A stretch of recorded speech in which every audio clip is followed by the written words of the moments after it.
اللہ سے باتیں کیا کرو.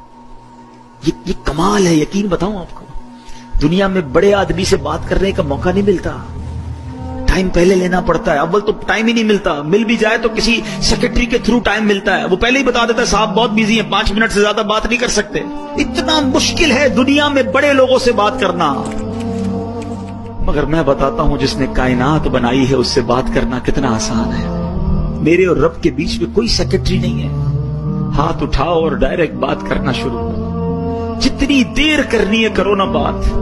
اور وہ خود فرماتا ہے ادعونی استجب لکم, مانگو میں تمہیں عطا کروں گا. وہ دینے کے لیے تیار ہے. ہم پکارتے, ہمیں جلدی اتنی ہے, ہمیں اس کے گھر میں چین ہی نہیں آ رہا. ارے 2 رکعت نفل پڑھ لی, کبھی تسبیح پڑھ لی, سب چلے گئے تو کونے میں اللہ سے باتیں شروع کر دی. سوچو نا, اپنی ماں سے جب آپ تڑپ کر بات کرتے ہو تو ماں سینے لگا لیتی. جب اللہ سے عرض کرو گے کہ مولا پریشان ہوں, اے میرے مولا پھنس گیا ہوں, اللہ بہت گناہ ہو گئے ہیں, نہیں چھٹ رہے گناہ, مالک کسی طریقے سے بچا لے, اے اللہ حرام روزی سے بچا لے. بولو نا جو دل میں اللہ سے, کون روک رہا ہے تمہیں؟ اور جس زبان میں بات کرنی ہے کرو. ارے وہ تو دلوں کے حال جانتا ہے, وہ تمہاری کیفیات کو دیکھ رہا ہے. اس کے گھر میں آئے ہو تو مانگو نا اس سے. ارے تمہارا مہمان تمہارے ڈرائنگ روم میں بیٹھ جائے اور رونا شروع کر دے کہ پریشان ہوں, تو کیا دھکے دے کے نکالو گے؟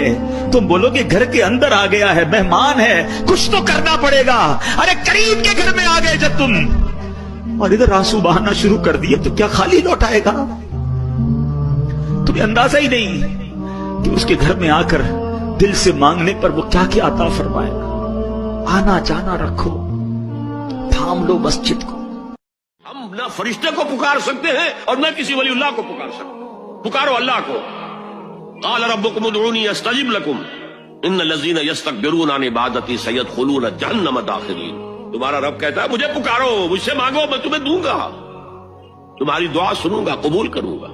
اور جو بربنائے تکبر مجھ سے نہیں مانگتے وہ جہنم میں داخل ہوں گے, ذلیل و خوار ہو کر. حضور نے ایک بات مجھے متن یاد نہیں ہے, بہت پیاری فرمائی. دیکھو انسانوں سے تم مانگتے ہو کچھ تو ایک دفعہ تو اس کے ماتھے پر, تیوری پر بل پڑ ہی جاتا ہے, یہ کیوں میرے سامنے ہاتھ سوال کیا, کیوں مجھے سے مانگ رہا ہے, چلیے بعد میں کچھ وہ دے ہی دے, ناگوار گزرتا ہے. ارے اس سے مانگو جو کہتا ہے کہ مجھ سے مانگو اور میں دوں گا. وہ نہ مانگنے پہ ناراض ہے, اس سے نہیں مانگتا.